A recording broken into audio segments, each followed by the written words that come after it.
اس کمر میں مت رہے۔ جس خطے کے اندر،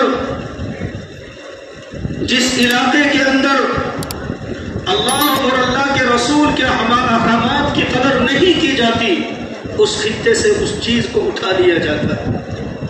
آپ کو تعجب ہوگا، ایک مرتبہ شاملی شہر مرکز میں ایک جماعت آئی، جماعت تھی بخارا کی۔ بخارا نام سے سمجھ جائیں گے اہل علم حضرات، بخارا، سمرقند، جہاں کے امام بخاری رحمت اللہ علیہ، امام بخاری جنہوں نے بخاری شریف لکھی۔ آپ مدارس میں جاتے ہوں گے، گڑی دولت میں بہت سارے رہے ہوں گے کہ آج کیا ہے، ختم بخاری، ختم بخاری، ختم بخاری۔ تو بخاری شریف کے بارے میں لکھا ہے اصح الکتب بعد کتاب اللہ الصحیح البخاری، کہ قرآن کے بعد روئے زمین پر اگر سب سے معتبر کوئی کتاب ہے تو وہ امام بخاری کی بخاری شریف ہے۔ وہ بخارا جہاں اتنے بڑے بڑے امام پیدا ہوئے ہوں، جنہوں نے پیارے پیغمبر کی احادیث کو کتابوں کے اندر جمع کر کے پوری دنیا کے اندر پھیلایا ہو، اسی بخارا کی جماعت میرے پاس موجود تھی۔ میں سبق پڑھا رہا تھا، شرح وقایہ کا بیٹھا ہوا، جماعت کے جو امیر صاحب تھے وہ میرے پاس آ کر کے بیٹھ گئے۔ میں سبق پڑھا رہا، اتفاق سے بیان ملک ہندوستان کے اندر کفو کا چل رہا تھا۔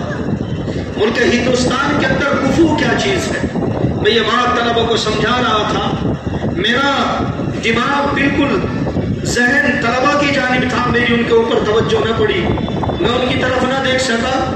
جب وہ مسئلہ سمجھا کر کے میں امیر صاحب کی جانب متوجہ ہوا تو امیر صاحب کی آنکھوں سے آنسو جاری تھے۔ امیر صاحب رونے لگے، میں نے دیکھا ان کے کاندھے پر ہاتھ لگایا۔ امیر صاحب آپ کیوں رونے لگے؟ ہاتھ لگانے کی وجہ سے اور زیادہ رونے لگے، یہاں تک کہ ان کی ہچکیاں بن گئی۔ میں نے کہا بات کیا ہوئی؟ انہوں نے کہا اپنے بخارا کی تاریخ یاد آ گئی۔ وہ عالم تھے، جو میرے پاس بیٹھے ہوئے تھے وہ عالم تھے، بخارا کی تاریخ یاد آ گئی۔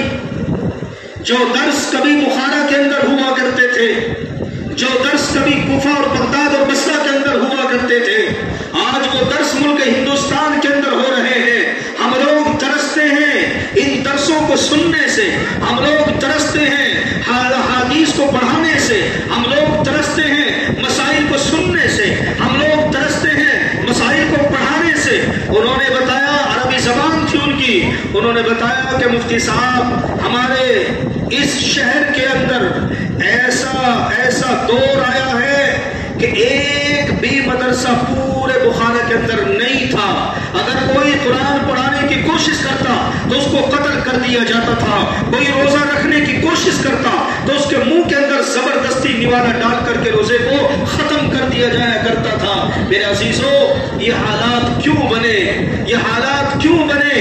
اس لیے کہ ہم لوگوں نے اپنے اصل مقصد کو چھوڑ دیا ہے، اور مقصد کو چھوڑ کر ان ظاہری چیزوں کے اوپر ہم نے اپنی زندگی کو نچھاور کر دیا ہے۔ یاد رکھنا، جب امت کا سرمایہ ظاہری چیزوں پر لگے گا، جب امت کا سرمایہ اللہ کے دین سے کٹے گا، جب امت کا جسم دین کے بجائے دنیا میں استعمال کیا جائے گا، تو پھر اللہ کا نظام یہ ہے کہ وہاں سے اللہ اپنے سرمایہ کو اٹھا کر اس جگہ پہنچا دے گا جس جگہ اس کی قدر کرنے والے موجود ہیں۔